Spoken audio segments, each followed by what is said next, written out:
नमस्कार। मैं रीता उपाध्याय आप सबको नव वर्ष की तथा नवरात्र की शुभकामनाएं दे रही हूँ। मैं प्रयागराज से सभी अपने श्रद्धालु श्रोताओं का हार्दिक अभिनंदन करती हूँ। अभी नवरात्र का समय चल रहा है। चारों ओर माता दुर्गा के उपासना की धूम मची हुई है। सभी लोग अपने अपने ढंग से माता को प्रसन्न करने में लगे हुए हैं। कभी कभी हमारे पास कथा पढ़ने का समय नहीं रहता है, इसलिए मैं दुर्गा सप्तशती की संक्षिप्त कथा आपके सामने प्रस्तुत कर रही हूँ। आप इसे चलाकर सुन सकते हैं। माता दुर्गा के चरित्र का वर्णन करना तो हम जैसे तुच्छ प्राणियों के लिए संभव नहीं है, फिर भी मैंने एक छोटा सा प्रयास किया है। आइए दुर्गा सप्तशती की कथा हम सुने। इसमें दुर्गा माता के 3 चरित्रों का वर्णन किया गया है। प्रथम चरित्र, मध्यम चरित्र और उत्तम चरित्र। कथा सुनने के पहले माता दुर्गा की जयकारा हम लगाएं। देवी मैया की जय। आइए हम कथा का श्रवण करें। दूसरे मनु के राज्याधिकार में सुरथ नाम के राजा क्षितिमंडल के अधिपति हुए।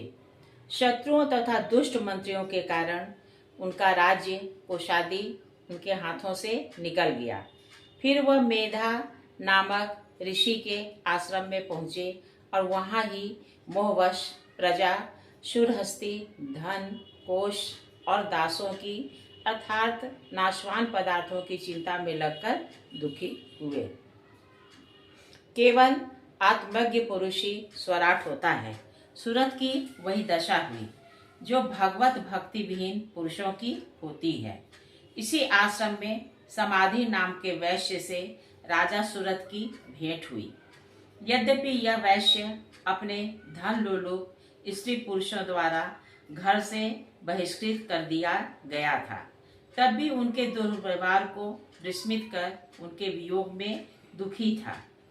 इस प्रकार वे दोनों दुखी होकर मेधा ऋषि के समीप पहुंचे। वहां दोनों शास्त्रानुसार संभाषण करके बैठ गए। राजा ने ऋषि से कहा, भगवान, जिस विषय में हम दोनों को दोष दिखता है उसकी ओर भी ममतावश हमारा मन जाता है। मुनिवर, यह क्या बात है कि ज्ञानी पुरुषों को भी मोह होता है। महर्षि मेधा उन्हें मोह का कारण बतलाते हुए कहने लगे, इसमें कुछ आश्चर्य नहीं करना चाहिए कि ज्ञानियों को भी मोह होता है, क्योंकि महामाया भगवती अर्थात भगवान विष्णु की योग निद्रा ज्ञानी पुरुषों के चित्त को भी बलपूर्वक खींचकर मोहयुक्त कर देती है। वे ही भक्तों को वर प्रदान करती हैं और वे ही परमा अर्थात ब्रह्म ज्ञान रूपा है। राजा ने भगवती की ऐसी महिमा सुनकर ऋषि से कहा, हे ऋषि, हे ब्रह्म ज्ञानियों में श्रेष्ठ, मुझे 3 प्रश्नों का उत्तर दीजिए। वे महामाया देवी कौन है, वे कैसे उत्पन्न हुई और उनका कर्म तथा प्रभाव क्या है। मुनि ने कहना प्रारंभ किया, महामाया जगन मूर्ति नित्या है और उन्हीं से यह सब व्याप्त है। तब भी उनकी उत्पत्ति देवताओं की कार्य सिद्धि के अर्थ कही जाती है। एक बार प्रलय के पश्चात भगवान विष्णु शेष शैया पर योग निद्रा में निमग्न हुए। तब उनके कान के मैल से मधु और कैटभ नामक 2 असुर उत्पन्न होकर हरि नाभि कमल स्थित ब्रह्मा जी को ग्रसने चले। तब ब्रह्मा जी भगवान की योग निद्रा की शक्ति के रूप में सुंदर सरस स्तुति परम प्रेम पूर्वक करने लगे और उसमें उन्होंने 3 प्रार्थनाएं की। भगवान विष्णु को जगा दीजिए, उन्हें असुर द्वय के संहारार्थ उद्यत कीजिए और असुरों को विमोहित करके भगवान द्वारा उनका नाश करवाइए।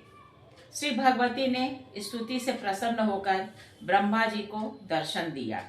उससे मुक्त होकर भगवान उठे और असुरों से युद्ध करने लगे। तदुपरांत असुर युगल योग निद्रा के द्वारा मोहित हुए और उन्होंने भगवान से वरदान मांगने को कहा। अंत में उसी वरदान के अनुसार वे भगवान के हाथों मारे गए। इस कथा से ब्रह्मा जी ने यह उपदेश दिया कि जो भगवती की आराधना करते हैं एवं कर्म के अभिमान तथा सुकृत दुष्कृत रूपी कर्म फल को त्याग कर अपने विहित कर्म में प्रवृत्त रहते हैं, उनका जीवन शांति पूर्वक निर्विघ्न रूप से व्यतीत होता है। यही ब्राह्मी स्थिति है जिसे पाकर मनुष्य मोहग्रस्त नहीं होता। महर्षि मेधा सुरत तथा समाधि दोनों जिज्ञासुओं के मोह के निराकरणार्थ कर्म के उच्चतम सिद्धांत का निरूपण करके उपासना तथा ज्ञान योग के तत्व को भगवती के अन्यान्य प्रभावों द्वारा वर्णन करने लगे। अब आइए हम मध्यम चरित्र का वर्णन सुनते हैं। इस कथा में ऋषि ने सुरत तथा समाधि के प्रति मोहजनित सकाम उपासना द्वारा अर्जित फल के उपभोग के निराकरण के लिए निष्काम भावना का उपदेश दिया है। प्राचीन काल में महिष नामक एक अति बलवान असुर ने जन्म लिया। वह अपनी शक्ति से इंद्र, सूर्य, चंद्र, यम, वरुण, अग्नि, वायु तथा अन्य सुरों को हराकर स्वयं इंद्र बन बैठा। उसने देवताओं के भी सारे अधिकार ले लिए और देवताओं को स्वर्ग से निकाल दिया। अब देवता व्याकुल होकर इधर उधर भटकने लगे। अंत में वे भगवान विष्णु और शिव जी के निकट गए और उनके शरणागत होकर उन्होंने अपनी कष्ट कथा कह सुनाई। अब देववर की करुण कहानी सुन लेने पर हरिहर के मुख से महातेज प्रकट हुआ। इसके पश्चात ब्रह्मा, इंद्र, सूर्य, चंद्र, यम आदि देवताओं के शरीर से भी तेज निकला। वह सब एक होकर तीनों लोकों को प्रकाशित करने वाली एक दिव्य देवी के रूप में परिणत हो गया। तब विधि हरिहर त्रिवेदों तथा अन्य प्रमुख सुरों ने अपने अपने अस्त्र शस्त्रों से दिव्य प्रकाशमयी उस तेज की मूर्ति को अमोघ अस्त्र दिए। तब भगवती अट्टहास करने लगी। उनके उस शब्द से समस्त लोग कंपायमान हो गए। इस शब्द को सुनकर असुराज महिष अपने असुरों को लेकर उस शब्द की ओर दौड़ा। वहां पहुंचकर उसने उस महाशक्ति देवी को देखा जिसकी कांति त्रैलोक में फैली हुई है और जो अपनी सहस्त्र भुजाओं से दिशाओं के चारों ओर फैलकर स्थित है। इसके बाद असुर देवी से युद्ध करने लगे। श्री भगवती और उनके वाहन सिंह ने कई कोटि असुर सैन्य का विनाश किया। तत्पश्चात श्री भगवती के द्वारा चिक्षुर, चामर, उदग्र, कराल आदि अनेक भयंकर असुर सेनानी मारे गए। अंत में महिषासुर महिष हस्ती मनुष्य के रूप में धारण करके भगवती जी से युद्ध करने लगा और मारा गया। अपने समग्र शत्रुओं के मारे जाने पर देवगण ने आह्लादित होकर आद्या शक्ति की स्तुति की और वर मांगा, जब जब हम लोग विपदग्रस्त हो आप हमें आपदाओं से विमुक्त करें। जो मनुष्य आपके इस पवित्र चरित्र को प्रेम पूर्वक पढ़े या सुने वे संपूर्ण सुख और ऐश्वर्यों से संपन्न हो। श्री भगवती ने देवताओं को तथास्तु कहा और वे अंतर्ध्यान हो गईं। उत्तर चरित्र। मध्यम चरित्र में मोह का कारण कर्म फल आसक्त देवों द्वारा दिखाया जाकर उत्तर चरित्र में पर निष्ठा ज्ञान के बाधक आत्ममोहन अहंकार आदि के निराकरण का वर्णन किया गया है। पूर्व काल में शुंभ और निशुंभ दो महापराक्रमी असुर हुए। उन्होंने इंद्र के त्रैलोक्य का राज्य और यज्ञों का भाग छीन लिया। वे दोनों ही सूर्य, चंद्र, कुबेर, यम, वरुण और अग्नि के अधिकारों के अधिपति बन बैठे तथा उन्होंने सुर समाज को स्वर्ग से निकाल दिया। तब देवता बहुत ही दुखी हो गए और दयनीय हालत में वे हिमालय में जाकर देवी दुर्गा के स्तुति करने लगे। श्री भगवती पार्वती अपने वचनानुसार हिमालय पर्वत पर गंगा जी के किनारे प्रकट हुई। उन्होंने सुरों से पूछा, तुम किसकी स्तुति कर रहे हो? उनके इतना कहते ही उनके शरीर से शिवा निकलकर कहने लगी, ये शुंभ निशुंभ से रण में परास्त होकर मेरी ही स्तुति कर रहे हैं। पार्वती के शरीर से अंबिका उत्पन्न हुई। वे कौशिकी के नाम से प्रसिद्ध हैं और भगवती पार्वती के शरीर से शिवा के निकल जाने पर उनका वर्ण कृष्ण हो गया। अतएव वे कालिका के नाम से विख्यात होकर हिमालय पर रहने लगीं। तत्पश्चात परम सुंदरी अंबिका को शुंभ निशुंभ के भृत्य चंड मुंड ने देखा और उन दोनों ने शुंभ से जाकर उनके अतुल सौंदर्य की प्रशंसा की। उसने अपने भृत्यों की बात सुनकर सुग्रीव नामक असुर को अंबिका को ले आने के लिए भेजा। सुग्रीव ने भगवती के पास पहुंचकर शुंभ निशुंभ के ऐश्वर्य और बल की बड़ी प्रशंसा की और उन्हें अपने साथ चलने को कहा। भगवती ने उत्तर दिया, जो मुझे संग्राम में हराकर मेरे बल दर्प को नष्ट करेगा उसी को मैं पति रूप में स्वीकार करूंगी। यही मेरी अटल प्रतिज्ञा है। सुग्रीव ने शुंभ निशुंभ के निकट जाकर भगवती अंबिका की प्रतिज्ञा विस्तार पूर्वक कह सुनाई। असुरेंद्रों ने कुपित होकर धूम्रलोचन नामक असुर को भेजा। भगवती ने धूम्रलोचन को हुंकार मात्र से भस्म कर दिया तथा उनके वाहन सिंह ने असुर सेना का विनाश किया। तदुपरांत असुरराज शुंभ ने चंड मुंड दोनों को बहुत बड़ी सेना के साथ भगवती कौशिकी को पकड़ लाने अथवा मार डालने के लिए भेजा। वे सब हिमालय पर जाकर भगवती को पकड़ने का प्रयत्न करने लगे। तब अंबिका ने शत्रुओं पर अत्यंत कोप किया और उनके ललाट से एक भयानक काली देवी प्रकट हुई। उन्होंने असुर सेना का विनाश किया और चंड मुंड का सिर काटकर अंबिका के पास ले गई, इसलिए उनका नाम चामुंडा पड़ा। चंड मुंड के वध का समाचार सुनकर असुरेशों ने एक बड़ी सेना, जिसके 7 सेना नायकों का विभाग था, भगवती से युद्ध करने के लिए भेजा। उस समय ब्रह्मा, विष्णु, शिव, इंद्र आदि 7 प्रमुख देवों की शक्तियां असुर सेना से युद्ध करने के लिए आईं। फिर अंबिका के शरीर से अत्यंत भयंकर शक्ति निकली और भगवती ने शुंभ निशुंभ के पास शिव जी को दूत रूप में भेजकर उनसे कहलवाया, यदि तुम अपना कल्याण चाहते हो तो देवताओं को उनके छीने हुए लोक एवं यज्ञाधिकार लौटा दो और पाताल में जाकर रहो।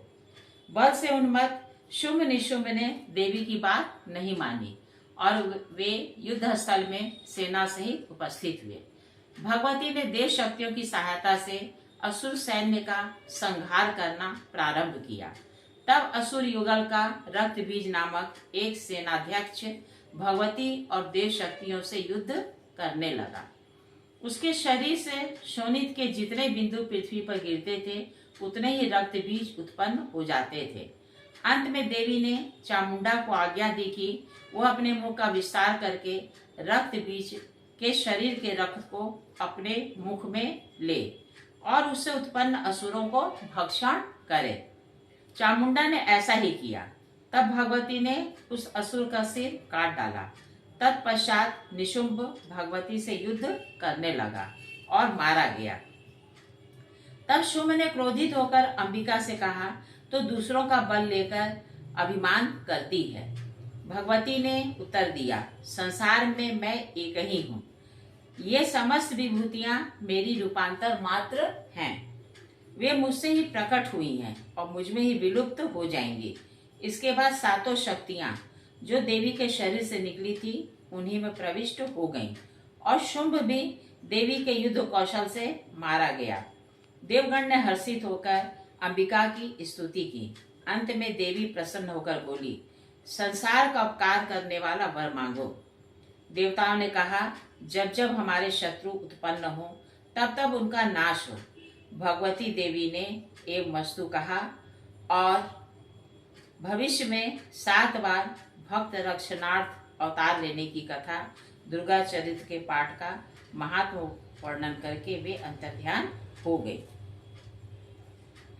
भगवती चंडिका अपनी स्तुति का महात्म और उसका फल तथा पूजा विधि कहकर अंतर्ध्यान हो गईं और मेधा ऋषि ने उन्हीं महाशक्ति को अर्थ, धर्म, काम, मोक्ष, फल प्रदा कहकर यह उपदेश दिया कि महाराज, आप उन्हीं परमेश्वरी की शरण में जाइए। वे अपनी आराधना से प्रसन्न होकर मनुष्यों को भोग, स्वर्ग एवं मोक्ष प्रदान करती हैं। राजा और वैश्य श्री भगवती के चरित्र तथा महर्षि मेघा के उपदेश को सुनकर उन महादेवी भगवती को प्रसन्न करने के लिए नदी तट पर उपासना और तपस्या करने लगे। जगधात्री चंडिका ने प्रसन्न होकर दोनों को दर्शन दिया और कहा कि मैं तुम लोगों से प्रसन्न हूँ, तुम जो मांगोगे वही दूंगी। आद्या देवी की बात सुनकर राजा ने यह विचार किया, मेरे लिए अपना छात्र धर्म करना ही उचित है। अपने आश्रित जनों को कष्ट में छोड़कर अकेले वन में चले जाना छात्र धर्म के विरुद्ध है। यदि मैं ब्रह्मा जी के समान अपने कर्तव्य के अहंकार को भुलाकर उन्हीं महामाया की आराधना करता हूँ तो वे महाशक्ति जैसे मधु कैटभ से ब्रह्मा की रक्षा की थी वैसे हमारी भी करती। राजधर्म का आदर्श कर्मयोग के उत्तम सिद्धांत पर स्थित है। अतः मुझे चाहिए कि जिस प्रकार इंद्रादि देवताओं ने अधिकार से निकला हुआ स्वराज भगवती की कृपा से प्राप्त किया, उसी प्रकार अपने गए हुए राज्य को पुनः प्राप्त किया हूँ। देवी ने तथास्तु कहकर राजा को वरदान दिया। इस विचार के पश्चात राजा ने आगामी जन्म में अखंड राज्य और इस जन्म में निज बल से शत्रु शक्ति का नाश करके अपना गया हुआ राज्य प्राप्त करने का वर मांगा। महादेवी भगवती ने उसे कुछ ही दिनों में शत्रुओं पर विजय होकर स्वराज प्राप्त करने तथा दूसरे जन्म में भूमंडल पर सूर्यसुत सावर्णी नामक मनु होने का वरदान प्रदान किया। जब भगवती ने वैश्य से वर मांगने को कहा तो उसने विचार किया कि यह संसार दुखमय है। देवताओं का कई बार अधिकारच्युत होना और सुरथ राजा का राज्य भ्रष्ट होना प्रमाणित करता है कि संसारिक भोग अनित्य है। जिस तुच्छ सांसारिक सुख में मेरा मोह था वो वास्तव में दुख रूप ही था। अतः उसने अपने नाम तथा जाति को सार्थक करने वाले उपर्युक्त विचार के अनंतर श्री देवी से मोह विनाशक ज्ञान मांगा। उसे मनोवांछित वर की संसिद्धि के लिए ज्ञान देकर श्री देवी दुर्गा अंतर्ध्यान हो गई। आइए एक बार हम फिर बड़े प्रेम से दुर्गा माता का जयकारा लगे। वीडियो में आने का वादा करते हुए मैं रीता उपाध्याय आप सभी श्रद्धालु श्रोताओं को नववर्ष की तथा नवरात्र की बधाई देती हूँ। नमस्कार।